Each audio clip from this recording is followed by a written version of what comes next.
እነ ቢራ፣ እነ ውስኪ፣ እነ ጠላ፣ እነ አረቂ፣ እነ ዘፈን፣ እነ ዳንስ፣ እነ ዘፈን ያሉት እዛ ነው። አልደንስም አሉ። ለምን ጠላ አጠጣም አሉኝ። ትንሽ ኖርማል ኖት ወይ አይምሮት ምናምን ነካ አድርጎታል ምናምን የአሰባበክ ስታይሎ አጋንንት አወጣጥ ስታይሎ ትንሽ ለኢትዮጵያ ኦርቶዶክስ ቤተክርስቲያን ትንሽ ወጣ ያለ ነው። በመቁጠሪያና በጽዋፍ በጸበል በውሃ የሚወጣ አጋንንት የለም። በአርሴማ ስም፣ በጻድቃኔ ማርያም ስም፣ በዘብሩ ገብርኤል ስም አይወጣም አጋንንት። እኔ እንደዛ ሰጥቼ አላውቅም። ገና ብዙ መነኩሴ መንፈስ ይወጣለት። ኢየሱስ የሌለበት ሰው ማን ያለበት? አጋንንት ነው ያለ። ስለዚህ እርሱ አሁን በጊዮርጊስ ስም፣ በገብርኤል፣ በሚካኤል፣ በቅድስት ድንግል ማርያም ስም የተሰየሙ ጸበሎችን አይቀበልም። አልቀበልም። ምን የሚባል ልምምድ ነው? ከማን ነው እርሶስ የኮረጁት? ይሄ ነገር እንዴት ነው? በጸበል አጋንንት አይወጣም? ይጮሃል እንጂ አይወጣም እንዴ? በአውደ ምሕረቱም ላይ አንድም ቀን ስለ አርሴማ ሰብኮ አያውቅም። ታዲያ ይሄን ሆኖ ኦርቶዶክስ መሆን ይቻላል? ምን ይከለክልኛል? እንዲህ ብለህም ታስወጣዋለህ፣ እፍ ብለህም ታስወጣዋለህ። እርሱ ጭራሽ ታቦት የለም ይላል። ታቦተ ጽዮን እዚህ አይደል ያለው ሀገር ውስጥ? የት ሀገር? ታቦታችን እኮ ኢየሱስ ሆነ። አሁን ጎዳና ላይ አጋንንትን አስወጣለሁ በጠራ መንገድ ላይ ደቀ መዛሙርቴ አድርጓቸው ነው ያለው እንጂ የማርያም ደቀ መዛሙርት አድርጉልኝ አላለም። የሚካኤል የገብርኤል የአርሴማ ደቀ መዛሙርት አድርጉልኝ አላለም። ወይ ጴንጤ አደሉ አለየሉት፣ ወይ ኦርቶዶክስ አደሉ አለየሉት። በአርሴማ ታድነኛለች ብሎ የሚያምን አለ። አሁን ፒያሳ አካባቢ ያለው በአራዳ ጊዮርጊስ ነው የሚያምነው። በኮተቤ አካባቢ ያለው በኢያቄም ዋና ነው የሚያምነው። ፒያሳ ጊዮርጊስ በር ላይ የሚሸጥ መቁጠሪያ አለ። በዚያ መቁጠሪያ ሲደበደቡ ነው የሚሉት። ሰውየው መንፈስ ባይኖርበት ሲያማውም ሊጮህ ይችላል። ምን አልባጭ አይታወቅም። በመቁጠሪያ መደብደብ መሰቃየት ምን አስፈለገ? ዓመት ሙሉ ሲደግሙ 20 ሚሊዮን 50 ሚሊዮን 100 ሚሊዮን ሲያቀርብ ነበረ ሰው ይሄ ስብከት ሲሰበክለት ያመትባል። ችግሩ ምንድን ነው? ኢየሱስ ስትል በጣም ነው የሚደነግጡት። ሊሳለሙ ሲመጡ ይወርቁ ነበር። እኔ ጋር ሊሳለሙ ሲመጡ እየተምዘገዘጉ። ለምሳሌ ጻድቃኔ ማርያም ብትሄድ ለአንድ ዓመት በሙሉ እዚያው እግሩ ታስሮ ሱባኤ ብሎ የሚቀምጣለ እየጮኸ ዓመቱን ሙሉ ማለት ነው። እናንተ አባቶች የሰውየውን ከሞተ በኋላ ጸልያችሁ ወደ እግዚአብሔር መንግስት እንዲገባ ማድረግ አትችሉም ማለት ነው? ጸሎታችሁ ሰራም ነው ወይስ? ቤቱ መጣና ዛሬ እኔ ጋር ያለው መንፈስ ጮኸ ብሎ ቤተሰቡን ሰብስቦ ይሄዳል። ሁሉም እየሄደ ይጮሃል። አዲስ አበባ ተቀምጦ ነው መለኩሴ ነኝ አልጠጣም ትለው መጠጣት አለብህ ብሎ አስገደዱ። ይኸውልህ ልብሱ ረከሰ የሚባለው ድራፍት ስጠጣበት ነው። ባጭር ቋንቋ የምድር ኑሯቸውን እንደ ልብ ይኖሩና በእናንተ ፍትሐት እንድናለን ብለው የሚያምኑ አለ። ታቦቱም የአይሁድ ታቦት ነው። ክህነቱም ሁሉ የነሱ ነው አይደለ? በማብላት እንድናለው ጸድቃለሁ የሚል ሰው ካለ ስህተት ውስጥ ነው ያለው። ስራ ሰርተህ የእግዚአብሔርን ጽድቅ ለመቀበል ብትፈልግ ይሄ ሙስና ነው፣ ራሱ ያስጠይቃል በእግዚአብሔር መንግስት። አሜን በሉ እስኪ። አሜን።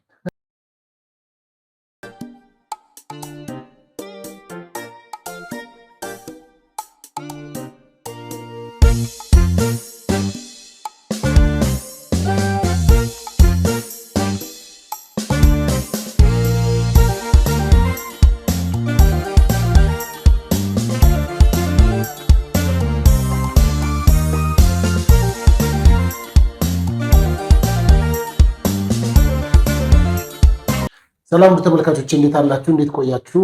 በመላ ለምትገኙ ኢትዮጵያውያን ኤርትራውያን፣ እንደውም ይህንን ቋንቋ የምትሰሙ ሁሉ ሰላም ለእናንተ ይሁን። እንዲሁም አንዳንዶቻችሁ በእርግጠኝነት እያስተረጎማችሁ እንደምትሰሙ ሰምቻለሁኝና በጣም አመሰግናለሁ። የዲቫይን ሾውን ስለምትከታተሉ። ይህ ዲቫይን ሾው ነው። ከዲቫይን መልቲ ሚዲያ ጋር በጋራ ተባብረ የምናዘጋጅላችሁ ፕሮግራም ነው። እኔም ፓስተር ሶፎንያስ ሞላልኝ በአቅራቢነት ከእናንተ ጋር አብሬ አለሁኝ። ስለዚህ በጣም እናመሰግናለን አብራችሁን ስላላችሁ ስለምትቆዩ። እንግዲህ የተወሰነ ጊዜ ረፍት አድርገን ነው ወደ እናንተ የመጣነው። ስለዚህ ዛሬ ደግሞ በተለያየ ሀሳቦች ወቅታዊ ጉዳዮች ላይ እንዲሁም ደግሞ ሃይማኖታዊ ጉዳዮችን ለማንሳት እንዲሁም ደግሞ በተለያዩ ቤተ እምነቶች ላይ እንግዲህ ሁለቱ በተለይም ደግሞ በኢትዮጵያ ኦርቶዶክስ ቤተክርስቲያን አገልጋይ ነበርኩ ነው ያሉት። እሳቸውን ደግሞ ከአንደበታቸው እንሰማለን። ዛሬ አንድ ሰው እንግዳ አድርጌ ጋብዤላችኋለሁ። ቆሞስ አባ ተዋህዶ ሃይማኖት ይባላሉ። እንግዲህ አሁን ያሉበትን ሁኔታና ያሳለፉበትን ደግሞ ልምዳቸውን ተሞክሯቸውን በዚህ እንደ አንድ የሃይማኖት አባት ያካፍሉናል። ከኔ ጋር ያሉት እንግዲህ ቆሞስ አባ ተዋህዶ ሃይማኖት ጥሪን አክብረው ስለመጡና ስለተገኙ እንዲሁም ደግሞ ለምጠይቁት ጥያቄ መልሳችሁን ለህዝቡ ለማሳወቅ ስለመጡ በጣም አመሰግናለሁ። እኔም አመሰግናለሁ ፓስተር ሶፎንያስ ስለጋበዝከኝ፣ እግዚአብሔር ያክብርልን። በጣም ጥሩ። እንግዲህ ቆሞስ አባ ተዋህዶ ሃይማኖት በቅርብ ጊዜ ነው በተለይም ከሶሻል ሚዲያ አንጻር ቪዲዮ እየተዘዋወረ አይቼ ነው ወደ ስቱዲዮ የጠራሁት። ጴንጤ ኖት ኦርቶዶክስ ኖት? ትንሽ ሰው ግራ ተጋብቷል እና በየትኛው ውስጥ ነው ያሉት? እንግዲህ ወንጌል የሰበከው ሁሉ ጴንጤ ነው ማለት አይቻልም። ምክንያቱም እኔ ያው ኦርቶዶክስ ነኝ፣ ያው አለባበሴም ይናገራል። ያደግኩትም በኢትዮጵያ ኦርቶዶክስ ተዋሕዶ ሃይማኖት ነው። መነኩሴ ነኝ። የማገለግለውም ወንጌል ነው። ሃይማኖቴ ኦርቶዶክስ ነው። ግን የምሰብከው ምንድነው? የክርስቶስን የሚያድነውን ወንጌል፣ የጸጋውን ወንጌል ነው የምሰብከው። የጸጋውን ወንጌል ስሰብክ ብዙዎች ፕሮቴስታንት ነው ይሉኛል። እነሱ ናቸው ያሉት። እኔ ኦርቶዶክስ ነኝ። ታዲያ ኦርቶዶክስነት እንግዲህ የራሱ የሆነ ካለባበስ ባለፈ ደግሞ የራሱ ቀኖና አለው፣ የራሱ ወግ አለው፣ የስርዓቱ ስርዓት አላት ቤተክርስቲያኗ። ስለዚህ ከዛ አንጻር ከነዛ ያፈነገጡና የወጡ ነገሮች እርሱ ላይ ይታያሉ። ለምሳሌ እንዴት አድርገው ነው? ለምሳሌ አብዛኛው አነጋገሮ ኢየሱስ የሚል ነገር ሲናገሩ ይታያሉ።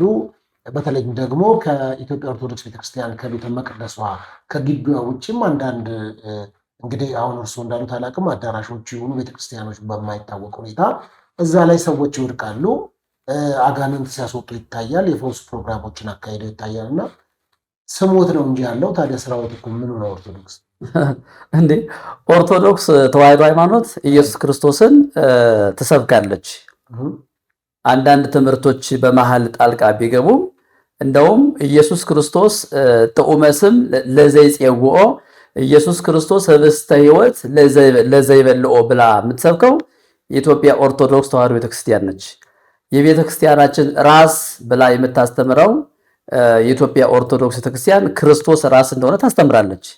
ስለዚህ ክርስቶስ ኢየሱስን በመስበክ ወይም ደግሞ ተአምራትን ማድረግ የሌላ ቤተ እምነት ተከታይ ነው ሊያስብል አይችልም። ምክንያቱም በኢትዮጵያ ኦርቶዶክስ ተዋሕዶ ቤተክርስቲያንም መጽሐፍ ቅዱስ አለ፣ ይሰበካል።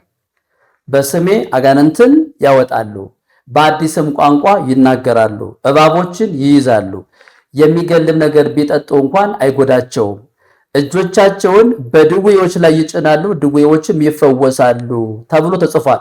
በሰማንያ አሐዱ ላይ 80 አሐዱ የኛ የኦርቶዶክስ ተዋሕዶ ሃይማኖት መጽሐፍ ቅዱስ ነው። የማርቆስ ወንጌል ምዕራፍ 16 ከቁጥር 16 ጀምሮ። ስለዚህ ይሄ መጽሐፍ እንዲህ ዛሬ እኮ ነው ልንሰራበት የምንችለው፣ ዛሬ እኮ ልንገለገልበት የምንችለው። ስለዚህ እኔ ወንጌልን ለሙስሊም ልሰብክ እችላለሁ፣ ለኦርቶዶክስ ልሰብክ እችላለሁ፣ ለፕሮቴስታንቱ ልሰብክ እችላለሁ፣ ለቡዲዝሙ ለሲኪዝሙ ልሰብክ እችላለሁ። ወንጌል ለዓለም ሁሉ ነው የሚሰበከው፣ ለሆነ ሃይማኖት ብቻ አይሰበክም። ታዲያ የእርሱ እኮ ታዲያ የአሰባበክ ስታይሉ አጋንንት አወጣጥ ስታይሉ ትንሽ ለኢትዮጵያ ኦርቶዶክስ ቤተክርስቲያን ትንሽ ወጣ ያለ ነው እና እኔ አሁን የአንድ የኦርቶዶክስ ቤተክርስቲያን አባት ናቸው ብሎ ለመቀበል ለእኔ ከለመድኩት ካየሁት ከሰማሁት ትንሽ ይከብደኛል። እና እንዴት ነው የምታወጣው? የኦርቶዶክስ ቤተክርስቲያን እንዴት ነው የምታወጣው አጋንንት? አንተ በምታውቀው ልምምድ ንገረኝ። እንግዲህ እኔ ባየሁት አሁን ያለውን አላውቅም። እኔ ከኢትዮጵያ ኦርቶዶክስ ቤተክርስቲያን ከወጣሁ ቆይቻለሁ። ለምሳሌ ጸበል ቦታ በመሄድ በመቁጠሪያ በመምታት በጧፍ ተመቶ እንዲህ ያለ ነገሮች አሉ። እንደዚህ አይነት ትምህርት የለም። ቪዲዮዎች አሉ። የኢትዮጵያ ኦርቶዶክስ ቤተክርስቲያን ካህናት እንደዛ ሲያወጡ አለ። ይሄ ትክክለኛ ትምህርት አይደለም። ይሄ ትክክለኛ ትምህርት አይደለም። ምክንያቱም በነቢያትና በሐዋርያት መሰረት ላይ ታንጻችኋል ብላ ነው የምታምነው ቤተክርስቲያናችን። የኢትዮጵያ ኦርቶዶክስ ተዋሕዶ ቤተክርስቲያን የምታምነው ምንድነው? በነቢያትና በሐዋርያት መሰረት ላይ ታንጻችኋል የሚለውን ቃል ታምናለች። እሱ የማዕዘኑ ራስ ክርስቶስ ኢየሱስ ነው ብላ ትሰብካለች አይደለ? በመቁጠሪያና በጧፍ በጸበል በውሃ የሚወጣ አጋንንት የለም። ሊጮህ ይችላል እኮ ሊጮህ ይችላል፣ ግን አይወጣም። ለምሳሌ እኔ በኢየሱስ ክርስቶስም አዛሃለሁ ውጣ ስለው አጋንንት ይወጣል። ሰዎቹ ከካንሰር ይፈወሳሉ፣ ከኤችአይቪ ይፈወሳሉ፣ ሙታንም ይነሳል። ይሄ ነገር እንዴት ነው?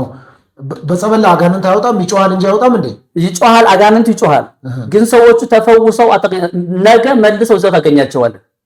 ዛሬ ሲጮህ ያረፈደው ሰው ነገ ተመልሶ ለ7 ቀን ነው የተባልኩት ብሎ ለ7 ቀን ሊሆን ይችላል፣ ለዓመትም ሊሆን ይችላል፣ ለአንድ ወርም ሊሆን ይችላል። ለምሳሌ ጻድቃኔ ማርያም ብትሄድ ለአንድ ዓመት በሙሉ እዚያው እግሩ ታስሮ ሱባኤ ብሎ የሚቀምጣለ እየጮኸ ዓመቱን ሙሉ ማለት ነው። ዓመቱን ሙሉ ዓመቱን ሙሉ ይጮሃል ሰው። ዓመቱን ሙሉ ተቃጠሉ አርሴማ አስራኛለች ይላል። የዘብሩ ገብርኤል አስሮኛል ይላል። መጽሐፍ ቅዱስ ደግሞ አጋንንት የሚታሰረው በኢየሱስ ክርስቶስ ስም እንደሆነ አጋንንት የሚወጣው በኢየሱስ ክርስቶስ ስም እንደሆነ የማርቆስ ወንጌል ምዕራፍ 16 ቁጥር 17 ላይ ተጽፎ እናገኛለን። እንዴ ታዲያ ታዲያ አሁን የሚሉት ነገር እኮ ከኢትዮጵያ ኦርቶዶክስ ቤተክርስቲያን አስተምሮ ጋር እየተጻረረ አሁንም እኮ ግራ እየገባኝ ነው። በአርሴማ ስም፣ በጻድቃኔ ማርያም ስም፣ በዘብሩ ገብርኤል ስም አይወጣም አጋንንት። አይ እኔ እንደዛ ሰጥቼ አላውቅም። ሲጀመር አሁን ሄደህ ብታይ ዛሬ ሲጮህ ያረፈደው መንፈስ ነገ መልሶ ይጮሃል። አጥማቂው ግን ለሱ አገልግሎት ወይም ደግሞ ሰው እንዲሰበሰብለት ሰውየው ሲጮህ ደስ ይለዋል። ሰውየው አጋንንት ሲወጣ ታዲያ ደስ የሚለው አጋንንቱ በመጮሁ ምክንያት ህዝብ ሊመጣ ይችላል። እንደውም አንዳንድ ሰው ሲመጣ ታውቃለህ ምን ብሎ እንደሚመጣ የኔ አጋንንት ዛሬ ይጮህልኛል ብሎ ነው የሚመጣው እንጂ አጋንንቴ እኔ ውስጥ ያለው መንፈስ ይወጣል ብሎ አይደለም የሚመጣው። ሊጮህልኝ ይችላል ዛሬ እና አባ ገሌ መምህር ገሌ ሊያስጮህልኝ ይችላሉ ብሎ ነው የሚሄደው እንጂ አጋንንት ጮሆ መውጣት አለበት ከኔ ህይወት ብሎ አምኖ አይሄድም። ከጮኸ ደስ ነው የሚለው። ከዚያ ከጮኸ ቤቱ መጣና ዛሬ እኔ ጋር ያለው መንፈስ ጮኸ ብሎ ቤተሰቡን ሰብስቦ ይሄዳል። ሁሉም እየሄደ ይጮሃል። ወደ ኢየሱስ ስትመጣ ግን ወዲያው ፈወሳቸው። ወዲያው የደሟ ምንጭ ደረቀ እንደሚል እኛ ውስጥ ያለው ኢየሱስ ክርስቶስ ወዲያው አጋንንትን ያስወጣል። እኔ ውስጥ ያለው ኢየሱስ ክርስቶስ ወዲያው ድውይ ይፈውሳል። እኔ ውስጥ ያለው ኢየሱስ ወዲያው የደም ምንጭ ያደርቃል፣ የችግር ምንጭ ያደርቃል። ከ10 ቀን በኋላ እወጣለሁ ሲል አጋንንት ሰምቼ አውቃለሁ። አዎ ከ10 ቀን በኋላ በእንትን ቀን በ21 እወጣለሁ አስራኛለች እስከ 1 ወር ጠብቀኝ ተብያለሁ እያለ ለአንድ ወር ለ6 ወር ብቻ ወዘተ ሊሆን ይችላል። ስለዚህ እንደምንም ሄደህ ብታይ ማለት ነው ይጮሃል፣ ነገም ይጮሃል፣ ዓመቱን ሙሉ ይጮሃል ነው ማለት። ይኸው እግዚአብሔር ሰዎች አይጎዱም እንዴ ታዲያ? በመቁጠሪያ እየተገረፉ ሰውነታቸው እኮ ተደብላልቋል እኮ ሰውነታቸው እኮ ተላልጦ ጠቁሮ በመቁጠሪያ ወፍራም መቁጠሪያ አለ። በጣም ፒያሳ ጊዮርጊስ በር ላይ የሚሸጥ መቁጠሪያ አለ። እሺ በዚያ መቁጠሪያ ሲደበደቡ ነው የሚሉት። በነገራችን ላይ ሰውየው መንፈስ ባይኖርበትም ሲያማውም ሊጮህ ይችላል። ምን አልባጭ አይታወቅም። ገረፋቱ እንዴ ምን ነካዳ? ምክንያቱም ያ ሰው ቀናው እንዳይናገር ሊፈራ ይችላል። ያ እዛ አይፈቀድም። አጥማቂን መናገር ዝም ብሎ ይጮሃል። አጥማቂውን አትምቱኝ ምናምን ማለት አይቻልም። በምን አቅም ሰዎች እኮ የሚይዙ እኮ አሉ እኮ ግራና ቀኝ የሚይዙ አሉ እኮ ወጣቶች እኮ። ለምሳሌ ሽንቁሩ ሚካኤል ራሱ ገብቶ ሲጮህ ይላል። ሰውየው ራሱ ሲጮህ ይውላል። ዓመቱን ሙሉ ሽንቁሩ ሚካኤል የሚባል ወደ ጫካው አካባቢ ያለ ሚካኤል ለሚያወጣው ተብሎ ማለት ነው። ሰውየው ብቻውን ነው የሚገባው። ይገባል፣ ብቻውን ይጮሃል። እዚያው ውስጥ ጸበል ውስጥ ገብቶ ይጮሃል እኮ። ጥሩ የሚሰራ ኃይል አለ ማለት ነው እኮ። ታዲያ አይወጣም መንፈሱ፣ መጮህ መንፈሱ አይወጣም። ዓመቱን ሙሉ ይጮሃል ነው የምልህ። ሄዶ ማየት እኮ ይቻላል እኮ፣ ሄዶ ማየት ይቻላል። እኔ ይሄ ነገር ሰው ለምን ይጎዳል? ለምን ደግሞ በኢየሱስ ክርስቶስ ስም አምነን አንሞክርም? ለምን በኢየሱስ ክርስቶስ ስም ሰው መዳን አይችልም? ለምሳሌ በቤተ መቅደስ በር ላይ ተቀምጦ ያለው ሰው እኮ ጴጥሮስ አንድ ነገር ነው ያለው። ወደኛ ተመልከተ አለው። ሰውየው ተመለከተ። ያለኝን እሰጥሃለሁ አለው። በኢየሱስ ክርስቶስም ተነስና ተመላለስ አለው። ወዲያው ቆመ። ምን በመቁጠሪያ መደብደብ መሰቃየት ምን አስፈልገ? ዓመቱን ሙሉ ስራ ትቶ ሰው ትዳሩን ትቶ ቤቱን ትቶ ኑሮውን ትቶ እዚህ ዓመቱን ሙሉ እዚያ እየጮኸ ለምን ይኖራል? ለምን ወደ ኢየሱስ ክርስቶስ መጥቶ ከማንኛውም አይነት እስራት አይፈታም? እሺ የኢየሱስ ስም ምን ይስራሽ? ስለዚህ እርሱ አሁን በጊዮርጊስ ስም፣ በገብርኤል፣ በሚካኤል፣ በቅድስት ድንግል ማርያም ስም የተሰየሙ ጸበሎችን አይቀበሉም? አይ አልቀበልም ነው። ታዲያ ምን ነው ኦርቶዶክስ ነው ይሄን ካልተቀበሉ? እንዴ ግዴታ ወለበኝም እኮ እኔ ይሄንን ጸበል ካልተቀበልኩኝ ጻድቃን ሰማዕታትን የነሱን ስራና የነሱን አማላጅነት ካልተቀበሉ ኦርቶዶክስ መሆን አይጠበቅበትም የሚለው አስኬድም። ኦርቶዶክስ የተመሰረተችው ጸሎት ሃይማኖት የሚል ትምህርት አለ። ታውቃለህ? ጸሎት ሃይማኖት። አዎ እሱ ነው። ወነአምን በአሐዱ አምላክ እግዚእ አብ ምንድነው ወዘል ሐመ ወሞተ ወተቀብረ ብዙ ስለወደ ንባቡ እሱና ሰዓት ስለሚወስድ ሐመ ወሞተ ወተቀብረ ወተንሥአ እሙታን ክርስቶስ ለኃጢአታችን ተሰቀለ፣ ተቀበረ፣ በሶስተኛው ቀን ከሙታን ተነሳ። ይሄ ነው የቤተክርስቲያኗ አስተምሮ። ከጊዜ ወዲህ ግን ብዙ ባህታውያን እየተነሱ ጸበል ፈለቀ እያሉ ሰውን ወደዚያ እየወሰዱት ነው ያሉት። ሲጀመር የቤተክርስቲያኗ ትምህርት ያደለም የኦርቶዶክስ ተዋሕዶ ሃይማኖት ትምህርቷ ያ አይደለም። ትምህርቷ ድጓን ባል ትምህርት አለ፣ ዝማሬ መዋሥዕት የሚባል ትምህርት አለ፣ ቅዳሴ የሚባል ትምህርት አለ፣ አዲስ ኪዳን ብሉይ ኪዳን የሚባል ትምህርት አለ። እሱን ነው ለህዝቡ ማስተማር ያለብን። ድጓው የሚናገረው ስለ ክርስቶስ ነው። ቅዳሴው የሚናገረው ስለ ክርስቶስ ነው። ሰዓታቱ የሚናገረውም ስለ ክርስቶስ ነው። ይህንን ትምህርት ለህዝቡ ማስተማር ያስፈልጋል። ዓመቱን ሙሉ እየሄዱ እየጮሁ ከመዋል ማለት ነው። እንግዲህ ታዲያ እዚህ ላይ ትንሽ ነገርየው ትንሽ ከበድ ያለ ነው። ይከብዳል። ከአስተምሮ አንጻር ትንሽ እኔ ከማውቀውና ከምሰማው በተለይም ቲክታክ ፕላትፎርም ከመጣ በኋላ ብዙዎች እየመጡ ይናገራሉ። ቤተክርስቲያናችን እንዲህ ነው እያሉ ዲፌንድ የሚያደርጉ ወይም ፕሮቴክት የሚያደርጉ ሰዎች ተነስተዋል።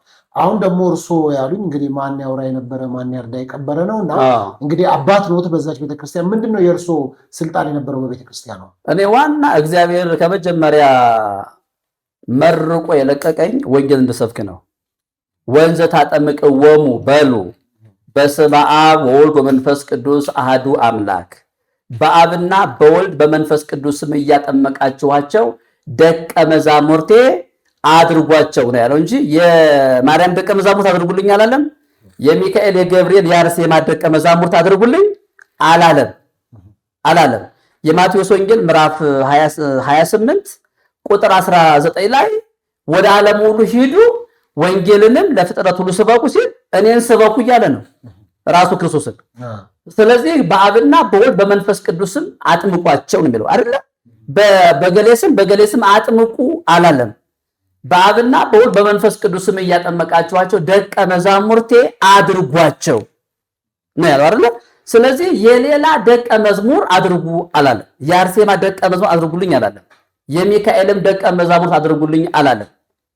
ሰው ደቀ መዝሙር መሆን ካለበት የክርስቶስ ነው ደቀ መዝሙር መሆን ያለበት። ስለዚህ ቃሉ እንደዛ ነው የሚለው። አሁን በግዕዝ እንደነገርኩ እንደዛ ነው ተመረን ያደግነው። በአብና በወልድ በመንፈስ ቅዱስም አይዛብን እንድናጠምቅ እንድናስተምር ነው እየተማርን ያደግነው። አሁን ከጊዜ ወዲህ ነው ጸበል በየቦታው ፈነዳ እየተባለ ባህታውያን በሚያመጡት ትምህርት ነው ህዝቡ የተወሰደው። ጥሩ። ስለዚህ ሰው ከቤተክርስቲያኑ አስተምሮ ይልቅ ባህታውያን ላይ ትኩረት ያደረገው ማለት ነው። ህዝቡ አሁን ትኩረት ያደረገው የባህታውያን ትምህርት ላይ እና የወጣቶች ትምህርት ላይ አሁን በቲክቶክ የተገለጡ ደግሞ አሉ። የወጣቶች ትምህርት ደግሞ አዳዲስ ትምህርት መጥቷል። አሁን አዳዲስ ትምህርት በቲክቶክ ላይ አይተከዋል። አሁን በቲክቶክ ሚዲያ ላይ ካህናቶቹ አይደሉም የሚናገሩት፣ ጳጳሳት አይደሉም፣ ወጣቶች ናቸው። እኔ ኦርቶዶክስ ነኝ፣ እኔ ነኝ ዋናው የሚል አሁን ብቅ እያሉ ነው። ህዝቡ የሚሰማው እነሱና ወይም በእነሱ እጅ ወርቋል። አየህ፣ የተማሩ ሊቃውንት አይደለም እየመሩ ያሉት፣ በወጣቶች እጅ ወርቋል ህዝቡ። ከተማ ውስጥ ተወልደው ባደጉ ወጣቶች ማለት ነው። ስለዚህ አባቶች ደግሞ እስካሁን አልተናገሯቸውም። እንዴት ለቤተክርስቲያኗ የምትቀርበው ለማን ነው? ለአባቶች ነው። ለብፁዓን አባቶች ለሊቃውንት ነው የምትቀርበው። ህዝቡም መቅረብ ያለበት መጠየቅ ያለበት የቤተክርስቲያኗን አባቶች ነበር። ምክንያቱም ተሰአሎ ላቡከ ወይነግረከ ወለሊቃውንቲከ፣ አባቶችህን ጠይቅ ይነግሩህማል ያስታውቁህማል የሚለው ህዝቡ አባቶችን ሊቃውንትን ከሚጠይቅ ይልቅ ደክመው የተማሩትን ከሚጠይቅ ይልቅ አዲስ ኪዳንን ብሉይ ኪዳንን የተማሩትን ከሚጠይቅ ይልቅ ባህታውያንንና ወይም የሰፈር ወጣቶችን ቢጠይቅ አሁን ቀሎታል ህዝቡ እና ህዝቡ በወጣቶች እጅ ወርቋል። አሁን ለነገሩ እኮ አሁን አንዳንድ አባቶችም እየተነሱ ነው ኢየሱስ ክርስቶስ ብቸኛ ቤዛ ነው አትደንግጡ እያሉ ሁሉ እየተናገሩ ነው ያሉት እኮ።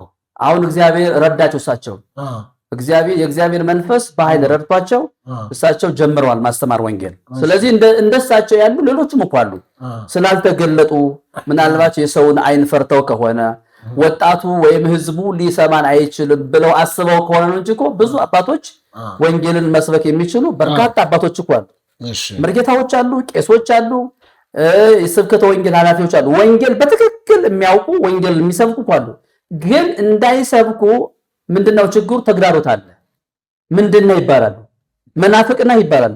ግን እሳቸውም እኮ መልሰው ይቅርታም የጠየቁበት ሁኔታ አለ እኮ አቡነ ገብርኤል ናቸው አይደለም? ይቅርታ ጠይቀዋል ተብሎ እንኳን እንጃ ይቅርታ ጠይቀዋል። ቪዲዮዎች አይቻለሁ።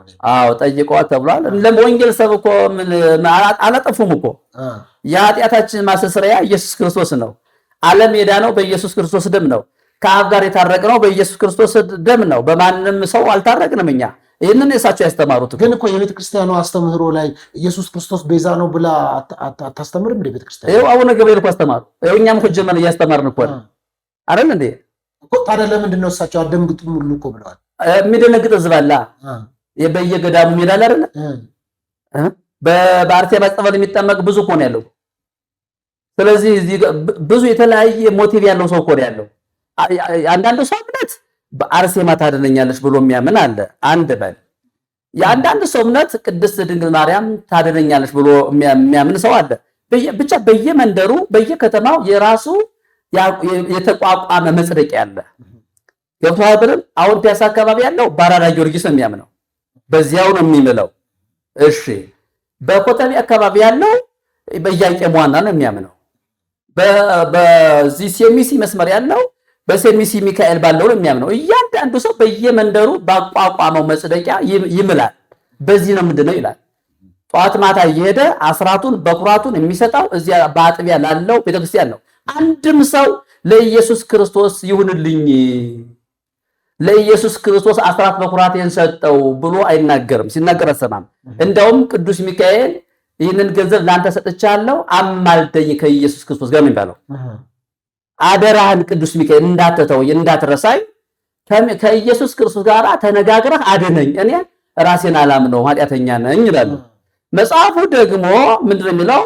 በስሜ ብትሰባሰቡ እኔ በእናንተ መካከል እገኛለሁ አለ። በስሜ ነው ያለው ኢየሱስ። ሌላው ደግሞ በስሜ የምትለምኑትን ሁሉ እኔ አደርገዋለሁ አለ እንጂ ሚካኤል ገብርኤል ያደርገዋል አላለም። እኔ ራሴ አደርገዋለሁ። አብ ስለ ወልድ እንዲከበር በስሜ የምትለምኑትን ሁሉ የቀረ ነገር የለም እኔ አደርገዋለሁ ብሏል። ስለዚህ ሰው ምንድነው እየተባለ ያደገው? እባክሽን ቅድስት ድንግል ማርያም ሆይ ከልጅሽ ከኢየሱስ ክርስቶስ አማልጅኝ ብለው ነው የሚጠይቁት። ልክ እናንተን አልሰማችሁም በሷ በእናቴ በኩል ኑ ብሎ እንዳስተማረ ማለት ነው። ኢየሱስ እንደዚህ አልተናገረም። እንደዚህ አይነት ትምህርት በመጽሐፍ ቅዱስ ላይ አልተጻፈም። እናንተ ደካሞች ሸክማቸው የከበደ ሁሉ ወደ እኔ ኑ እኔ አሳርፋችኋለሁ ነው ያለው። ታዲያ ግን እዚህ ላይ ህዝቡ እንዲሳሳት እናንተ አባቶች ኃላፊነቱን ታዲያ በደንብ አልተወጣንም ብለው ኃላፊነት ስለውስጥ አታወሩ ማትናገሩ። አሁን ይኸውልህ እኔ ጀመርኩኝ ይሄንን ኃላፊነት የዛሬ 13 ዓመት። እሺ ጭርቆስ ጀመርኩኝ። ጭርቆስ ቤተክርስቲያን? አዎ እሺ ጭርቆስ ቤተክርስቲያን ጀመሩ። መዳን በሌላ በማንም የለም። ከዚህ በኋላ መስተካከል አለብን። 81 የሚለው መዳን በሌላ በማንም የለም፣ እንድንበት ዘንድ ከሰማይ በታች የተሰጠን ስም ሌላ ስም የለም፣ ከሰማይ የተሰጠን ስም የኢየሱስ ብቻ ነው ብዬ ስናገር የሰፈር ወጣትና የሰፈር ሴቶች ሃይገር መኪና ኩንተራት ይዘው እየጮሁ ቤተ ክህነት ሄዱ፣ መናፍቅ ገባብን ብለው። ስለዚህ የሚዳነው በኢየሱስ ነው ብዬ ስነሳ ከዚያ አሳደዱኝ፣ ከለከሉኝ። ከዚያ ሲከለክሉኝ ወደ ኮተቤ ገብርኤል መጣሁ። ከዚያም ተቀበሉኛ። አንድ ነው መንፈሱ። ችግሩ ምንድነው? ኢየሱስ ስትል በጣም ነው የሚደነግጡት። አሁን የሰብአ ሰገል የሚባሉት ነገስታት የአይሁድ ንጉስ ወዴት ነው ብለው በጠየቁ ጊዜ ሄሮድስ በጣም ደነገጠ፣ ታወከ ነው የሚለው። እኔ ለምን እንደሚታወቁ አላውቅም። እነሱ እኔ ለምን እንደሚጨነቁ ለምን እኔ በነገራችን ላይ እኔ በግሌ ደስ ይለኛል። የሚያስጨንቅ ስም ነው እንዴላለው። አንዴ እኔ ሳስተምር ብዙ ሰው ትውከት ውስጥ ይጣ ትውከት ከውስጥ ኢየሱስ ብዙ ሰው ያስታውቀው ነበር በማገለግልበት ደብር። ከዚያ ይሄ ትውከት ሲበዛ ምንድነህ አንተ አሉኝ። መነኩሴ ነኝ። አይ ምንድነህ አንተ? ለምንድነው በዕለተ ቀናቸው በ5ም የአቦን አስተምር፣ በ6ም የአርሴማን አስተምር፣ በ5ም የአቦ አስተምር፣ በ19ም የገብርኤል አስተምር። ወሩን በሙሉ ስለተያዘ አንድም ቀን ኢየሱስ የለውምና አይ እኔ ከዚህ በኋላ ወንጌል ነው የምሰብከው። ወንጌል ስበክ ተብያለሁ እንጂ ገርል ስበክ ተብዬ አልተላኩም። ቤተ ክህነቱም ወንጌል ስበክ ነው ያለኝ። ወይም ደግሞ አስተካክሎ ገርል ስበክ ብለው ወይ ደብዳቤ ጻፉልኝ። ወንጌል የሚለውን አንስተው ወንጌል ብለው እዚህ ጋር ስታስተምር ገድለ ስብከት ማለት የለባቸው። ስለዚህ ወንጌል ሲሰበክ ብዙ መናፍስቶች ይጮሃሉ። እኔ በግሌ ደስ ይለኛል መንፈስ ይጮህ፣ በኢየሱስ ስም መንፈስ ይጮህ። በስመ አብ ግን ልምምድ ነበሩት ቤተክርስቲያን ውስጥ አውደ ምሕረት ላይ ቆመው ሲያገለግሉ አጋንንት የመጮህ ሊሳለሙ ሲመጡ ይወርቁ ነበር። ይፍቱኝ ለሰለሙ እኔ ጋር ሊሳለሙ ሲመጡ እየተምዘገዘጉ ይወርቁ ነበር። ማን ነው ሰውዬ ብለው 8 ወር ተከታትለውኛል። ቤት መተው ይወርቁ ገና ቤት ግብት ሲሉ ይወርቃሉ። ያው እግዚአብሔር ምስክሬ ነው። ይሄ ምንም አሁን ይሄ ስም ብሎ እንትን አይደለም። ይሄ እለቀዋለሁ ገና ያልተለቀቃለ ገና ብዙ መነኩሴ መንፈስ ይወጣለት እንዴ ገና ብዙ መለቀው ገና ብዙ ከመነኩሴዎችም አጋንንት ያስወጡ ነበር። አዎ ይወጣል። ኢየሱስ ከሌለ እኮ አጋንንት ነው ያለው። ምን አልኩህ? ኢየሱስ የሌለበት ሰው ማን ያለበት? አጋንንት ነው ያለው። ከሁለት አንዱ ነው። ያው በቃ ደግሞ ኢየሱስ ጌታ ነው ብለህ 40 ደቂቃ ካልተናገርህ ሌላ መንፈስ አለብህ። ገባ አይደለ? ወይም በኢየሱስ ስም የማትሰባሰብ ከሆነ በሌላ ስም የምትሰባሰብ ከሆነ ሌላ መንፈስ አለ። አየህ፣ ወይ በክርስቶስ ነህ ወይ በአዳም ነህ። ለሁለት ነገር አይቻልም መገዛት። ወይ ባሮጌው አዳም ወይ በኢየሱስ ወይ በአዲሱ ባሮጌው አዳም ወይ በክርስቶስ ኢየሱስ። ስለዚህ ከሁለቱ ውጭ መሆን አትችልም። ታዲያ ይሄን ኑሮ ኦርቶዶክስ መሆን ይቻላል? ምን ይከለክልኛል? ምን ይከለክላል? ኦርቶዶክስ ማለት እኮ ቀጥተኛ መንገድ ማለት ነው። ቀጥተኛ መንገድ። ታዲያ አባቶች ወይም ከእርሶ ጋር የነበሩ በምንኩስናው በጳጳስነት በተለያየ አገልግሎት ዘርፍ ያሉ ሰዎች ትንሽ ኖርማል ኖት ወይ አይምሮት ምናምን ነካ አድርጎታል ምናምን አይነት ነገር አይኖርም? ብር አገኝቶ ነው ይላል። እሺ ብር ያለው እዛ ነው። ብር ያለው እዚያ ነው። ውስኪ ያለው እዚያ ነው። ቢራ ያለው እዚያ ነው። ማህበራዊ ህይወት ያለው እዚያ ነው። የጊፍት የገንዘብ አይነት ያለው እዚያ ነው። የትልልቅ የከበረ ማህበራዊ ህይወት የወንድ ድር የሴት ድር እነ ቢራ እነ ውስኪ እነ ጠላ እነ አረቂ እነ ዘፈን እነ ዳንስ እነ ዘፈን ያሉት እዛ ነው። እዛ እሱ አልተባበርም ስል ከለከሉኝ። አልደነስም አሉ። እዛ ለምን ጠላ አጠጣም አሉኝ። እሺ ጠላ ለምን አጠጣ? እሺ መነኩሴ ነኝ እና ለምን ንቅ ያለው ስል አዲስ አበባ ተቀምጠህ ነው መነኩሴ ነኝ አልጠጣም ስለው መጠጣት አለብህ ብሎ አስገደዱኝ። ጠላ መጠጣት አለብህ፣ ድራፍ መጠጣት አለብህ። ያው ደግሞ እዚያ መነኩሴ ስለሆንክ ትጋበዛለህ፣ ባርኩሊ ትባላለህ። እሺ ይሄ ሰውዬ መናፍቅ ነው። ቢራም አይጠጣም፣ ድራፍትም አይጠጣም፣ አረቂም አይጠጣም። በአውደ ምሕረቱም ላይ አንድም ቀን ስለ አርሴማ ሰብኮ አያውቅም። ለፈተናም መጠጥ ጠጡ ብሎ ማቀመሳ ከጠረጠሩ 14 ጃምቦ ያቀርቡልሃል። ከጠረጠሩ የሰውዬ ቆይ መናፍቅ ነው ይሄ አይደለም ሲባል 14 ጃምቦ እንደሚያቀርቡልህ። ካልጠጣ በቃ አለቀልህ። እኔ ደግሞ የመጠጣት አንደኛ ልምምድ የለኝም። ከመጀመሪያም ሳደግ ራሱ በገዳም ነው ያደኩትና እየጠጣሁ አላደኩም። እኔ አሁን እኮ በግድ ጠላ መጠጣት አለበት። በግድ በጻድቃን በሰማዕታት በኩል ወደ እግዚአብሔር ይቀርባል ብለህ ስበክ። ከዚያ ውጭ ግን ኢየሱስ ክርስቶስ ብቻውን ያድናል ብለህ ከሰበክ ውጣ። ተጨማሪ አለ። ከዚህ በላይ መናፍቅ ፕሮቴስታንት ምን ብሎ ሰበከ? ስለዚህ በምንድን ነው የምትለይልን አንተ አሉኝ። መጠጥ ካልጠጣህ ቅዱሳን ካልሰበክ፣ ሌላው ደግሞ ኢየሱስ ክርስቶስ ያድናል ብለህ የምትሰብክ ከሆነ ከፕሮቴስታንት በምንድን ነው የምትለየው አሉኝ። እሺ ፕሮቴስታንት ኢየሱስ ክርስቶስ ከሰበከ እኮ ትክክል ነው ማለት እኮ ነው አይደለም? እኔ እስላምም ይስበካው ክርስቶስን ከሰበከ ትክክል ነው። ቡዲዝምም ይስበካው ኢየሱስ ክርስቶስን ከሰበከ ትክክል ነው እኮ እኔ እንደዛ ሆነ ማምነው። ስለዚህ በዚህ ምክንያት ከለከሉ እና ትንሽ አስቸጋሪ ነው። አሁን አባቶች መካከል እንግዲህ እኛ ልንገርህ ለምሳሌ ወደ 4-5 ኦሪየንታል ቸርቾች አሉ ኦርቶዶክስ ተዋህዶ የሆኑ። የግሪክ ኦርቶዶክስ ጠላ አይጠጣም እንዴ? የዚህ ሀገር ኦርቶዶክስ ለምንድን ነው ጠላ የሚያሰኛቸው? የአርመን የሶሪያ የእስክንድሪያ ኦርቶዶክስ ተዋህዶ ቤተክርስቲያን አማኞች ጠላ የላቸውም። እነሱ ጠላ አይጠጡም። ያው እነሱም በሀገራቸው ባህል ሀገራቸው ያፈራው ምን ይጠጣሉ እነሱ? ለምሳሌ ምን ይጠጣሉ? እኔ አላውቀው። ለምሳሌ እነሱ አይጠጡም። እንደው ምናልባት ወይን ከሆነ ታቦትም የላቸውም እነሱ ራሳቸው ጥምቀትም ታቦትም የላቸው። የእስክንድርያ ኦርቶዶክስ የላቸውም ጥምቀት ምናምን እንደዚህ አስፋልት ለአስፋልት ምናምን የላቸውም። የራሻም የላቸውም። የግብፅም እስክንድርያም የላቸውም። የአርመንም የለም፣ የህንድም የለም። እዚህ ሀገር ያለው የተለየ ነው ነው የምልህ። እዚህ ብቻ ነው ታቦት ያለው። እዚህ ያለው አንድ ወር ሙሉ ነው ጠላ ሰጠጣ የምትከርመው። ስራ አሰራም እዚህ ይኸውልህ፣ ስራ መስራት በነገር የለም። ዝም ብለህ ወደ ሰሜኑ ብትሄድ ጠላ የምትጠጣ ቁጭ ብለህ እንደዚህ በሽክና ይባላል፣ ብርጭቆ ተላለ፣ ቆርቆር ይባላል፣ ሲጠጣ ነው የሚዋለው። አሁን ወንጌል ሲባል በቃ ይህንን ጠላ ሊያስተውን ነው፣ መጠጣችን ሊያስተው ነው፣ ዘፈናችን ሊያስተውን ነው። እንዴት ይሆናል? ወንጌል ያስጥላል እኮ። ጴጥሮስ ሁሉን ትተን ተከተልን ያለው ወንጌል።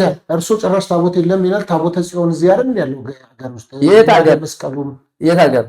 እዚህ ኢትዮጵያ። ታቦታችን እኮ ኢየሱስ ሆነ። አሁን አንትሙ ውእቱ ታቦቱ ለመንፈስ ቅዱስ፣ እናንተ የመንፈስ ቅዱስ ቤተ መቅደስ ናችሁ አለ። ማደሪያዎች ናችሁ። እኛ እኮ ነን። አሁን በግዕዝ ቆርሁ አንትሙ ውእቱ ታቦቱ ለመንፈስ ቅዱስ ይላል በግዕዝ።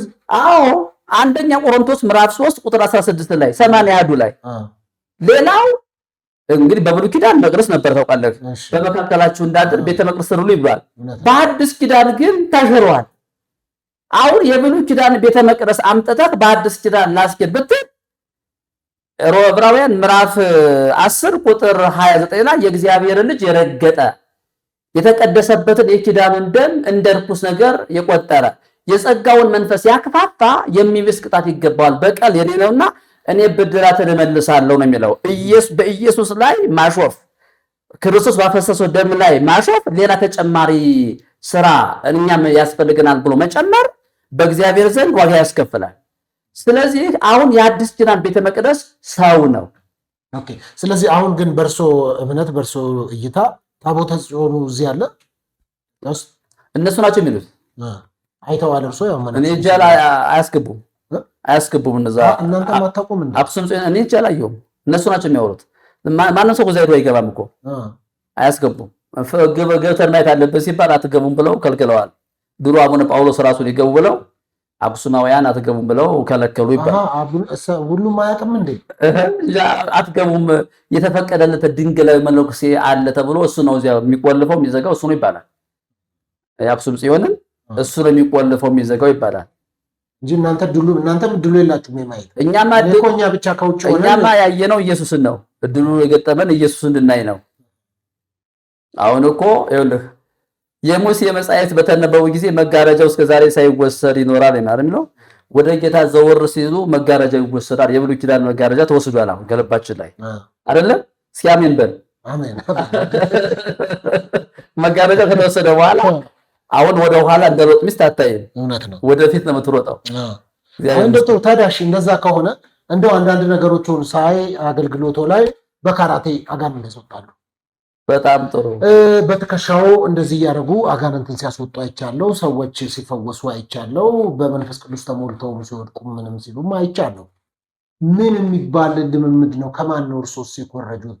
ወይ ጴንጤ አይደሉ አለየሉት፣ ወይ ኦርቶዶክስ አይደሉ አለየሉት። አሁን እርሶ ማለት ነው።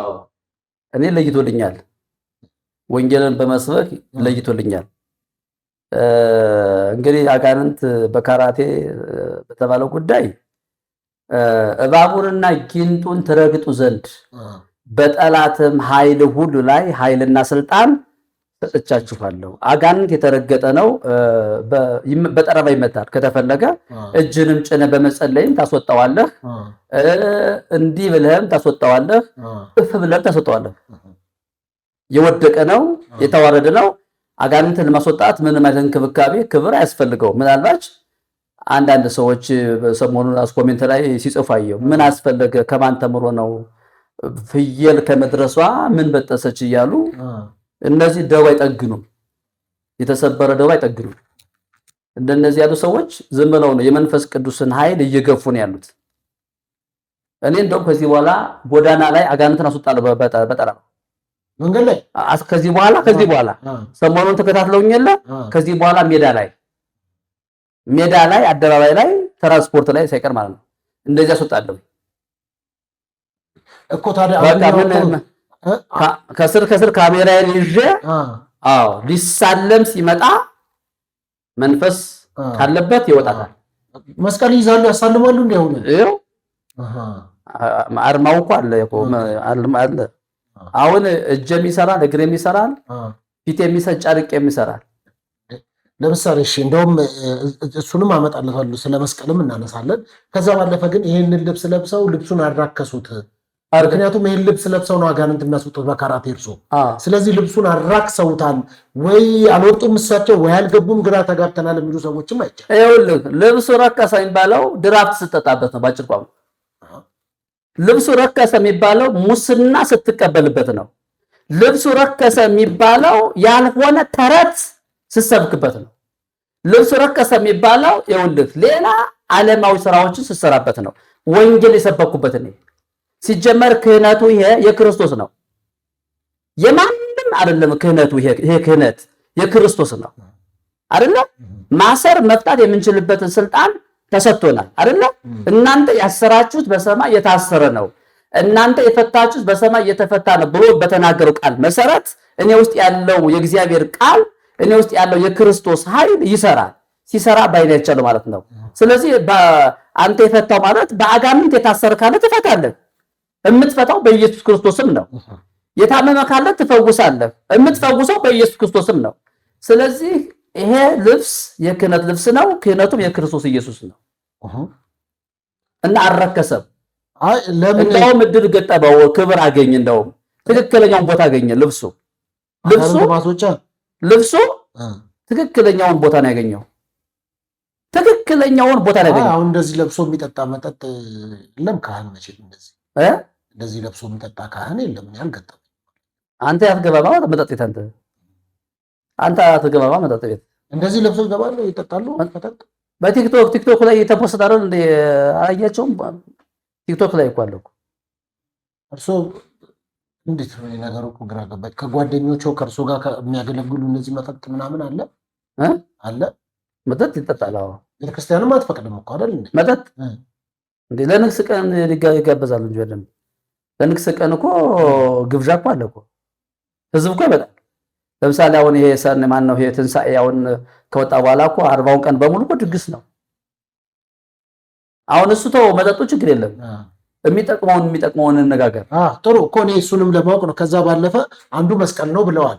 ስለዚህ ለምሳሌ በቤተክርስቲያኗ መስቀል ቤዛችን ነው፣ መስቀል ኃይላችን ነው፣ መስቀል መዳኛችን ነው የሚል አለ።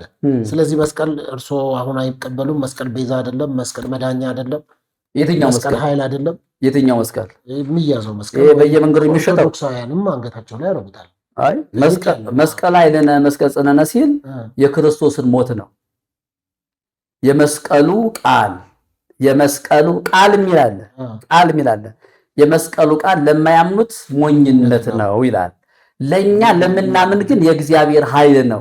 የትኛው ነው የእግዚአብሔር ኃይል የሆነው? የመስቀሉ ቃል፣ የክርስቶስ ሞት፣ የክርስቶስ ቤዛነት እሱ ነው ኃይላችን የተባለው። መስቀል ቤዛችን ነው ይላል። መስቀል ማለት ሞትን ነው የሚያሳየው፣ መከራን ነው የሚያሳየው እንጂ እኛ ስለምናሳልምበት መስቀል አይደለም። ስለዚህ እሱንም አይቀበሉም እርሱ የትኛውን። በዚህ አጋጣሚ ደግሞ እንደዚሁ እናንተን የሚከተሉ እናንተን አይተው የሚሰሙ ሰዎች ስላሉ መስቀል ምን እንደሆነ ሰው ለምን ወደዚህ የሚያየው? ለምን ወደ ኢየሱስ አያይም እንዴ? የተሰቀለውን ነው እንጂ ማየት ያለበት። በዚህ ላይ የተሰቀለውን እዚህ ላይ የተንጠለጠለውን ነው ማየት ያለበት። እግዚአብሔር እኮ ለሙሴ የናሱን እባብ ሰቅለህ በዓላማ ላይ አሳያቸው። እባብ የነደፈው ሁሉ የተሰቀለውን የናሱን እባብ ባየ ጊዜ ይድናል ያለው። ሙሴ ሄደና ሰርቶ አሳያቸው። የተሰቀለውን የናሱን እባብ ሲያሳያቸው ዳኑ ነው የሚለው። ስለዚህ ሰው የተሰቀለውን ኢየሱስ ክርስቶስን እንጂ መስቀያውን አይደለም ነው። ኢየሱስ የተሰቀለበትን እንጨት አይደለም ሰው ማየት ያለበትና ወይም የሚያድነው የተሰቀለውን ኢየሱስ ክርስቶስን ማየት ያለብን። እሱ ነው የሚያድነው። መስቀል የተባለው የክርስቶስ ሞት ነው። ኃይላችን የተባለው የክርስቶስ ደም ነው። ስለዚህ መስቀል ቤዛ ነውንም አይቀበሉም። መስቀል ቤዛ ነው። መስቀል ቤዛ ማለት እኮ የክርስቶስ ደም ነው፣ የክርስቶስ ሞት ነው። ኃይላችን እሱ ነው፣ መዳኛችን እሱ ነው፣ ጽድቃችን እሱ ነው። ከአብ ጋር የታረቅንበት እሱ ነው። ይሄ አይደለም የኛን ያስታረቀን የክርስቶስ ደም ነው። እንዳውም እግዚአብሔር በክርስቶስ ሆኖ ዓለሙን ከራሱ ጋር አስታረቀ እንጂ አይደለም እኛ በምናሳልበት መስቀል አስታረቀ አይደለም። መስቀል እኮ ሁሉም ያስራል። ምናልባት በግራ የተሰቀለው ወንበር ታስታውሰዋለህ? ያሾፈው በኢየሱስ ላይ እስከሆነ ያሰብ አይደለም አላውቅም። ለምሳሌ ሶስት ናቸው የተሰቀሉት። በግራ በቀኝ ያሉ በግራ ያለው በመስቀል የተሰቀለው ይሳደባል ኢየሱስ። እሱ አይመስልም ትውልዱ አሁን ኢየሱስ ይሳደብ። እንግዲህ እኔ ብዙ ሰው መስቀል አስሮ ይሳደባል ኢየሱስን ሰው መስቀል አስሮ ኢየሱስ ክርስቶስን የሚሰብከው ሰው እንዴት መናፍቅ ይላል? ስለዚህ በግራ በኩል ያለው መስቀል ነው የሚሉት ድርሶ እንግዲህ አይ ዶንት ኖ እነሱ መጠየቅ ነው። እነሱን ጠርቶ በጣም ጥሩ። እዚህ ላይ እንግዲህ ምናልባት ወደ ኋላ ማነሳውልታለሁ። ምናልባት በእርሱ አገልግሎት የተሰናከሉ በእርሱ አገልግሎት አይተው ብዙ የተጎዱም ሰዎች ካሉ በዚህ አጋጣሚ ይነግሩኛል ማለት ነው። ጥያቄን አንሳለሁ። ግን አንዱ ፍትሃት ነው። ከፍትሃት ጋር ሰው ፍትሃት ይገቡ ነበረ። ፍትሃት ድሮ ፍትሃት ነበረ ይፈቱ ነበር እኮ። ምንድነው አንድ ሰው ከሞተ በኋላ እርሶ ይፍቱኝ ምንድን ነው የሚሉት? እስቲ ፍትሃት እንትኑ ፍትሃት የሚገርም ብዙ ሰው ለምን መሰሎት ከሞትኩም በኋላ የፈለገ በምድር በኃጢአት ክርስቶስን በሚያከብር ሕይወት ባልመላለስም አባቶች ይጸልዩልኝና ከሞትኩ በኋላ በአባቶች ጸሎትና ምልጃ በእግዚአብሔር አብ መንግስት ወራሽ ሆናለሁ ብለው ያምኑና የምድር ኑሯቸውን እንደ ልብ ይኖሩና በእናንተ ፍትሃት እንድናለን ብለው የሚያምኑ አሉ እንዴ? ሰው እኮ ድና ደብሎ አይደል እንዴ ያስቀድመው የሚጾመው? ስንት ጾም የሚጾመው የሚቆርበው እኮ ድና ደብሎ አይደል እንዴ? አያልቅም እንዴ? እንዴት ነው ነገሩ? ፍትሃት ሲፈታ ታውቃለህ ምን ተብሎ እንደሚደገም? ምንድነው? ወሰይጣን ይቁም በየማኑ ወጸሎቱ የተኮነ ይገይ ያሙስ ዳዊት ነው። እግዚኦ ይትጸመመን ስለቴ እስማ አፍ አማጺዋ ፋጥ አብቆ ላይ የሚላልና ቁጥር 6 ላይ መዝሙር 109 ወይ 108 ከቁጥር 6 ላይ ምን ይላል? ወሰይጣን ይቁም በየማኑ ወጸሎቴ ትኩር ነው ይገይ። ሰይጣን በቀኝ ይቁም ማለት ነው ሲደገም። በማቀኝ ደጋሚው ራሱ እንደዛ ይደገም። በማን ቀኝ? በራሱ ይሁን በሞተው ሰውየው ላይ ይሁን አይታወቅም። እሺ ለምን መሰለህ ኢትዮጵያዊ ጃንደረባ መጽሐፍን ያነብ ነበር ይባላል። ኢሳይያስ 53 ግን አያስተውልም። ብዙ ሰው የሚያነበውን አያስተውልም፣ የሚያዜመውን አያስተውልም። አየህ ለዚህ ነው ወንጌል ያስፈልጋል የሚባለው። ስለዚህ ወሰይጣን ይቁም በየማኑ ወጸሎቱ የተኮነ ጀገ ጸሎቱ መዳት ሆነበት። ሰውየው እዚህ ጋር ተኝቷል በቆንጆ ቁም ሳጥን። እሺ ሰው ጥቋቁር ልብስ ለብሶ እንዴ ተቀምጧል። እንደዚህ በግዝ ነው የሚደገመው። ወይ ይደምሰስ ጀገ ያለሙ ባንድ ትውልድ ዘርማንዘሩ ወይም ስሙ ይደምሰስ ይላል። ያሙስ ዳዊት ነው። እሱም ነው። ከዛም ባለፈ ደግሞ አሁን ይሄ ለይሁዳ የተባለ ነው። ይሄ ለይሁዳ የተጻፈ ነው። የሞተው ሰውዬ እኮ ይሁዳ አይደለም ነው እንዴ? ለምን ይደገምበታል? ለይሁዳ የተጻፈውን አምጥተህ ለሞተ ሰው ትደግማለህ እንዴ? ለይሁዳ የተጻፈውን ለራሱ ሰውዬ ይደግማል እንዴ? በእንደዛ ሰውየው ይድናል። አንደኛ አይደለም። ይኸውልህ መዳን በሌላ በማንም የለም ነው። ሰው የሚድነው ኢየሱስ ክርስቶስን በማመን ነው። በጸጋ ነው የሚድነው። እናንተ አባቶች የሰውየውን ከሞተ በኋላ ጸልያችሁ ወደ እግዚአብሔር መንግስት እንዲገባ ማድረግ አትችሉም ማለት ነው? ጸሎታችሁ ሰራም ነው ወይስ መጽሐፍ ቅዱሳዊ አይደለም? መጽሐፍ ቅዱስ አያዝማ። አስቀድመን ነው ምንድነው? አንተ ያመነ የተጠመቀ ምን ይላል? ይድናል አይደል የሚለው? አንደኛ ለማመን ለመጠመቅ ማመን አለብህ። ለማመን መጀመሪያ መስማት አለብህ። ሳትሰማ ሳታምን ሄደህ እንዴት ትጠመቃለህ አንተ በ40 ቀን? አይ ከዛም አልፎ እኮ እንደውም እውነት ከሆነ እርሱ እውነት ነው ብሎ ያረጋግጣሉ። አዲስ አበባ የሞተ ሰው ወደ አንዳንድ ክፍለ ሀገሮች ይሄድና ይቀበራል። ምክንያቱም የእሳቸው ደብር ላይ የተቀበረ ሰው እግዚአብሔር አምላክ ለእሳቸው ቃል ስለገባላቸው እሳቸው ያሉበት ቦታ ከተቀበረ 7 ትውልዱ ይድናል ነው ምናምን የሚባልም አለ። አዎ ይባላል። ይኸውልህ እንደዚያ ከሆነ ኢየሱስ ለምን ሞተ ታዲያ? እንደዚያ የሚዳን ከሆነ ለምን እግዚአብሔር ዓለም በልጁ እንዲድን ነው እንጂ በዓለም እንዲፈርድ አላከውምና አይደለም። ዓለም የዳነው በኢየሱስ ነው እንጂ በሆነ ገዳም ከሆነ ለምን እዚያው ሆኖ በቃ የሆነ ቦታ ገዳም አለላችሁ እናቴንም ልኬላችኋለሁ ብዙ መዳኛዎች አሉላችሁ ብሎ ለምን አልነገረንም? ለምን መስቀል ላይ መንጠልጠል ምን አስፈለገ? ስለዚህ ይሄ ሁሉ ከወንጌሎች ቃል የተገባላቸው የሉም። እርሶ የሚያውቁት አይ መጽሐፍ ቅዱስ ላይ የለም። መጽሐፍ ቅዱስ ላይ የለም። መጽሐፍ ቅዱስ ጸጋው በእምነት አድኗችኋልና ማንም እንዳይመካ ከሥራ አይደለም ይላል። ኢሳይያስ ምዕራፍ 64 ቁጥር 6 ላይ ጽድቃችን የመርገም ጨርቅ ነው ይላል። የሰው ጽድቅ የመርገም ጨርቅ እንደሆነ ይናገራል። ሮሜ ምዕራፍ 10 ቁጥር 3 ላይ የራሳቸውን ጽድቅ ሊያቆሙ ሲፈልጉ ለእግዚአብሔር ጽድቅ አልተገዙም ይላል።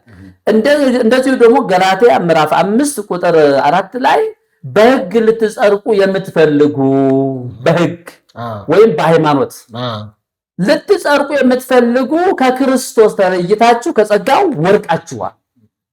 ሰው የሚድነው በጸጋ ነው፣ በነፃ ማለት ነው። አንተ መስራት የለብህም። አንተ እዚህ ምድር ላይ ለመኖር መስራት ይጠበቅብሃል። ለመጽደቅ ግን መስራት የለብህም አንተ።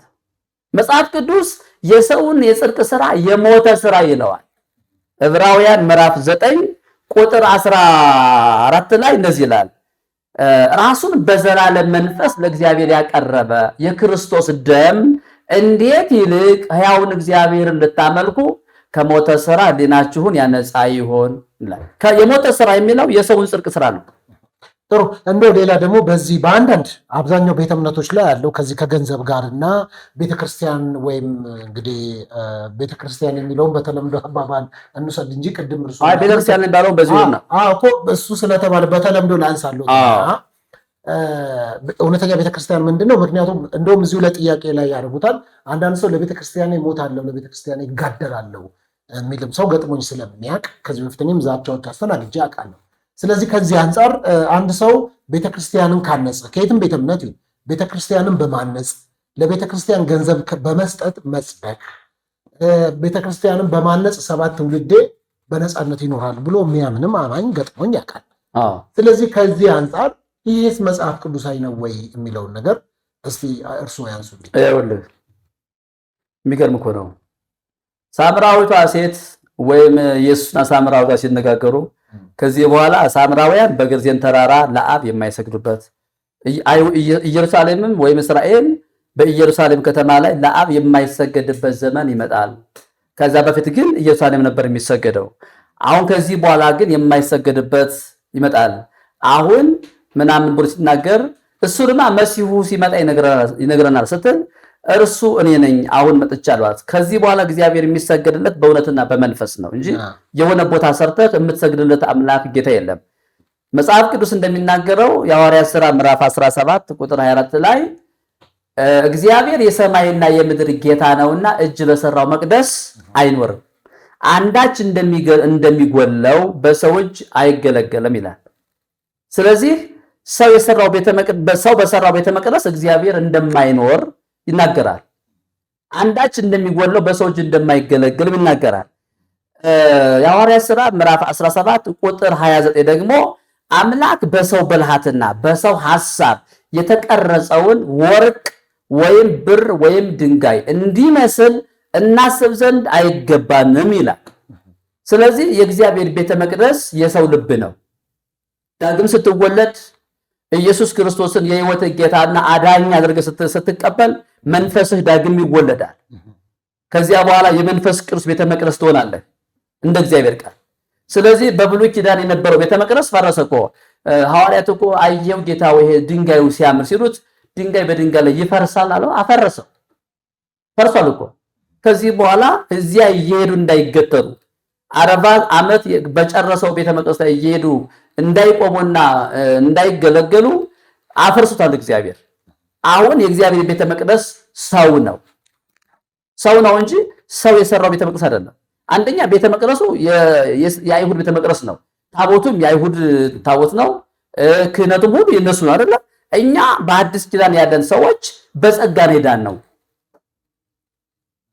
ይህን ስሉ የሰው ስራ አይጠበቅም ነው። ለምሳሌ ብዙ ሰዎች ማብላት፣ ማጠጣት፣ ዝክር ማድረግ፣ የተለያዩ ሩቅ መንገዶችን መሄድ ቀድሞ እኛ ሳንወለድ ያገኘነው ትምህርት ሳንወለድ እንደዚሁ እየተበላ እየተጠጣ በዚህ ትድናላችሁ እየተባሉ እያበሉ እያጠጡን ያገኘናቸው። አሁን ግን መጽሐፍ ቅዱስ ስናነብ እውነትን ስናውቅ ግን ለካ በእንጀራ በምግብ እንደማይጸደቅ የእግዚአብሔር ቃል ይናገራል። ምግብ ወደ እግዚአብሔር አያቀርበንም፣ አያርቀንም።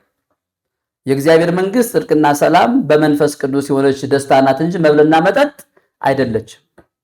ስለዚህ በማብላት ድናለው ጸድቃለሁ የሚል ሰው ካለ ስህተት ውስጥ ነው ያለው። ንስሐ ገብቶ ኢየሱስ ክርስቶስን የህይወቱ ጌታና አዳኙ አድርጎ ይቀበል። መዳን እፈልጋለሁ ገሃነመ እሳት አልፈልግም የሚል ካለ ማለት ነው። እዚህ ላይ ታዲያ አንዱን ታዲያ ስለዚህ ሰው እንደዚህ ቤተክርስቲያኖችን በማነጽ 7 ትውልዱም አይድንም። አይ የሚድነው በኢየሱስ ነው።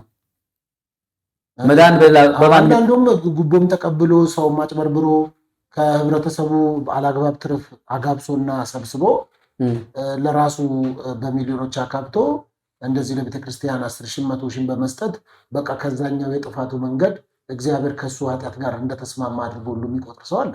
አይ ይኸውልህ መጽሐፍ ቅዱስ የሚለው በኢየሱስ ክርስቶስ በሆነው ቤዛነት በኩል እንዲያው በጸጋው ይጸድቃሉ አለ እንጂ በመብል በብር በወርቅ ይጸድቃሉ የሚል አልተጻፈም። በኢየሱስ ክርስቶስ በሆነው ቤዛነት በኩል እንዲያው በጸጋው እንዲያው ማለት በነፃ ማለት ነው። ምንም ሳያበላ ሳያጠጣ በጣም ጥሩ ነው እኮ። አይ ምን ለምን ይደክማል? አገር ለአገር መንከራተት አስፈለገ? እንዲያው ካለ ዝም ብሎ በእምነት መቀበል ያለበት ሰው እኮ ብዙ ረጅም መንገድ 3 ቀን 4 ቀን እያደረ ረጅም መንገድ እየሄደ እኮ ጽድቅን ፍለጋ እኮ በእምነት የምትቀበለው ነገር ነው። እጅን ዘርግተህ በእምነት መቀበል ነው ያለብህ።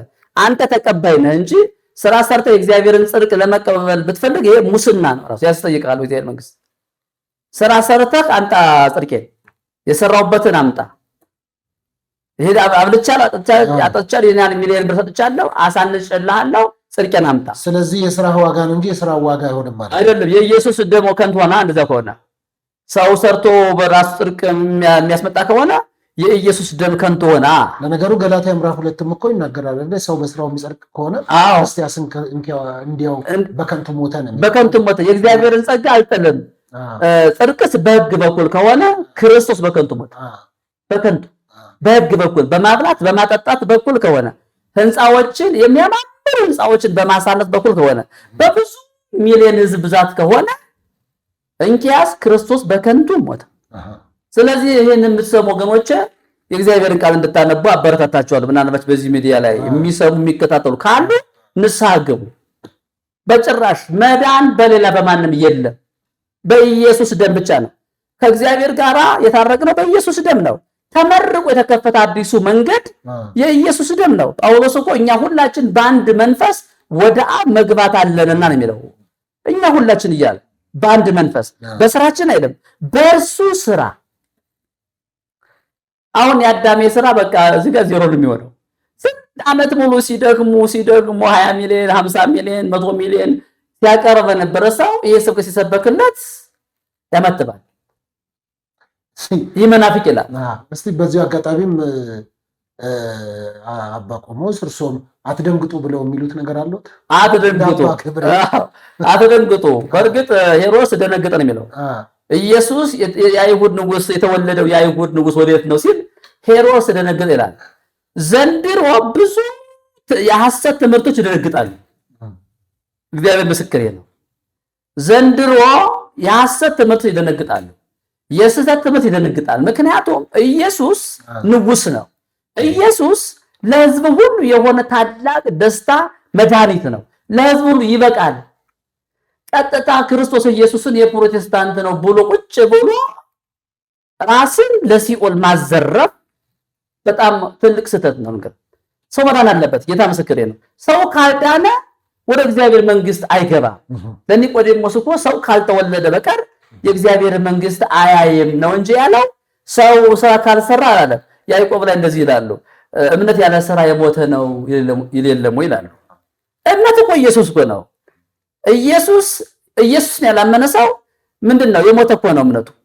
ስለዚህ ኢየሱስን ስታመን የኢየሱስ እምነት ይሰራልሃል ማለት። እኔ አሁን ሰርቶልኛል። ስሙ ድውይ እየፈወሰ ነው። ሰዎች ዳግም እየተወለዱ ነው። ከአጋንንት ስራት እየተፈቱ ነው። እኔ የምፈልገው ይሄንን እኮ ነው። እኔ ስንት ገዳም ተንከራትቻለሁ። ደብረ ዳሞ ሄጃለሁ፣ አክሱም ሄጃለሁ። በሰሜን ምድር ያሉ ገዳማቶችን በሙሉ ዙሪያ ተሳልሜያለሁ። በባዶ እግሬ ነው የምልህ፣ በባዶ እግሬ። ጌታ ሆይ ምንድነው ደግሞ በቃ እረፍት የለ፣ አይሰማም። አሁንም ነገ ይቀራል ይልሃል፣ ቁልቢው ቀረ ይልሃል፣ አዳዲ ማርያም ቀረ ይልሃል፣ ሽንቁሩ ቀረ ይልሃል። አንደኛ ገንዘብ ሴት ይገኛል። በየዓመቱ ይየር ካንተ ዓመቱን የሶርፍ እኮ ትምህርት ማትማር ማለት እኮ ነው። ስራ ማሰራ ማለት እኮ ነው። ስለዚህ እግዚአብሔር አብ ገላገለን፣ መዳን በኢየሱስ ነው አለ። እግዚአብሔር አምላክ አገናኝ። ስለዚህ ይኸውልህ ከእግዚአብሔር ጋር መታረቂያው ኢየሱስ ነው። በእግዚአብሔርና በሰው መካከለኛው ኢየሱስ ነው። 900 መካከለኛ አስገብተህ እናንተ ሄዱና ተከራከሩልኝ፣ እግዚአብሔርን ታውበሉልኝ። በጣም የሚገርም እኮ ነው። እግዚአብሔር አባታችን ነው። በእርሱ በኩል የሚመጡትን ፈጽሞ ሊያድናቸው ይችላል ነው የተባለው። በኢየሱስ በኩል ወደ እግዚአብሔር አብ የሚመጡትን ነው ያለው እንጂ በሌላ በኩል አላለም፣ አልተጻፈም። ስለዚህ ከመጽደቅ ጋር የተገናኘውን አስተምሮ ማስተካከል ያስፈልጋል። በክርስቶስ በኩል ነው እግዚአብሔር የሚቀበልህ። አሜን በሉ እስኪ። አሜን ይባላል እኮ እንዴ። በጣም ጥሩ። እንግዲህ ጥሩ ቆይታ እያደረግን ነው ያለሁት ከአባ ቆሞስ ጋር ነው ያለሁት። እንግዲህ ጥሩ ቆይታ እያደረግን ነው። ተመልሼ እመጣለሁ ደግሞ የተወሰነ ደቂቃ ጠብቁኝ። ኢትዮጵያውያን ኤርትራውያን ከኔ ጋር ናችሁ። ሾው ነው፣ አብረን እንቀጥላለን። ብዙ ነገሮችን እያነሳን ያለን። አመሰግናለሁ አብራችሁ